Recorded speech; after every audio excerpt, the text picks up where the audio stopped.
Hello everyone, আসসালামু আলাইকুম। Welcome করছি আমার ইউটিউব চ্যানেল এসএস ইজি কিচেনে। আশা করছি সবাই অনেক ভালো আছেন।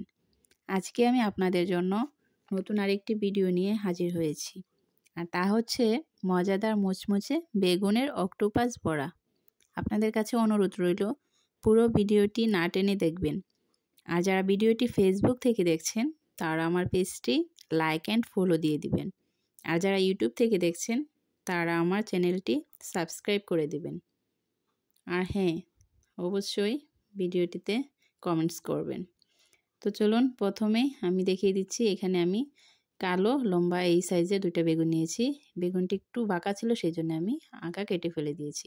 একটি কাটারের সাহায্যে খুব ভালোভাবে এভাবে আমি বেগুন দুটি ছিলে নেব। এই তো বেগুনটি ছিলে নেওয়া হয়ে গেছে। এখন আমি একটি ছুরি দিয়ে ঠিক এভাবে 5-6টি টান দিয়ে কেটে নেব। এই তো দেখেন আমি ঠিক এভাবে কেটে নিচ্ছি। এখন বেগুনটি উল্টিয়ে আবার এইভাবে একইভাবে কেটে নেব। এই তো আমার বেগুনটি কাটা হয়ে গেছে। এখন আমি ঠিক একইভাবে দুইটা বেগুনই কেটে নেব। এই তো দেখেন আমি এইভাবে কেটে নিয়েছি। এখন একটি বাটিতে আমি সামান্য পরিমাণ পানি নিয়ে সেখানে সামান্য পরিমাণ লবণ দিয়ে দিয়েছি। এখন দুইটা বেগুনি আমি 5 মিনিটের জন্য এই বাটিতে এই পানির মধ্যে ভিজিয়ে রাখবো। এই তো 5 মিনিট পর আমি একটি কিচেন টিস্যুতে এই বেগুনগুলো তুলে এভাবে হাত দিয়ে চেপে চেপে পানিগুলো শুকিয়ে নিব। এই তো দেখেন আমি চেপে চেপে দুইটা বেগুনের পানি শুকিয়ে নিয়েছি। এই তো দেখেন আমারটা ঠিক এইরকম হয়েছে। এখন আমি এই দুইটা বেগুন এক সাইডে রেখে দিব।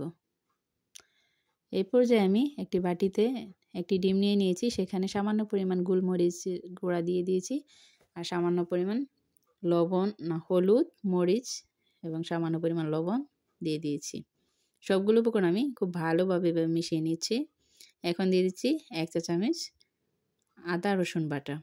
তো এটিও আমি খুব ভালোভাবে মিশিয়ে নিয়েছি। এখন একটি প্লেটে আমি এখানে 2 টেবিল চামচ ময়দা, 1 টেবিল চামচ কর্নফ্লাওয়ার, 1 চা চামচ ধনিয়া গুঁড়া, 1 চা চামচ লাল মরিচের গুঁড়া, 1 চা চামচ জিরা গুঁড়া, 1 চা চামচ হলুদ গুঁড়া আর পরিমাণ মতো লবণ দিয়ে সবগুলো উপকরণ হাত দিয়ে এভাবে মেখে নেব।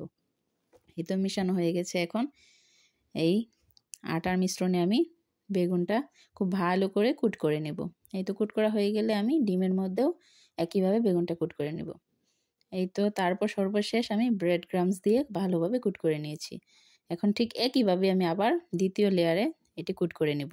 আমি একটি বেগুন 2 লেয়ারে কুট করেছি, আর একইভাবে আমি আরেকটি বেগুন 1 লেয়ারে কুট করে নেব। এই তো দেখেন দুইটা বেগুন আমার কুট করা হয়ে গেছে। এখন চুলায় একটি প্যানে আমি পরিমাণ মতো তেল দিয়ে সেখানে বেগুন বড়াটা দিয়ে দিচ্ছি। এই তো একটি কাঁটা চামচের সাহায্যে আমি সবগুলো একটু ফাঁকা করে দিয়েছি। এই তো দেখেন এভাবে আমি চেপে চেপে খুব ভালো করে বেগুনের বড়াটা ভেজে নিচ্ছি। এই তো এক পিঠ হয়ে গেলেই আমি আরেক পিঠ খুব ভালোভাবে এভাবে উল্টিয়ে পাল্টিয়ে ভেজে নেব। এই তো দেখেন আমি ঠিক এভাবে ভেজে নিচ্ছি।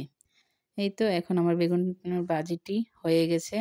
অক্টোপাসের বড়াটি আমি একটি কিচেন টিস্যুতে তুলে নিয়েছি। এই তো দেখেন ভিউয়ার্স, আমার বেগুনের অক্টোপাস বড়াটি তৈরি হয়ে গেছে। এটিই হচ্ছে এর ফাইনাল লুক। আপনাদের কাছে যদি ভালো লেগে থাকে তাহলে অবশ্যই একবার বাসায় ট্রাই করবেন, আর তখনই বুঝতে পারবেন যে এটি কতটা মজার হয়। তো আজকের মতো এখানে বিদায় নিচ্ছি। ভালো থাকবেন সবাই। আল্লাহ হাফেজ।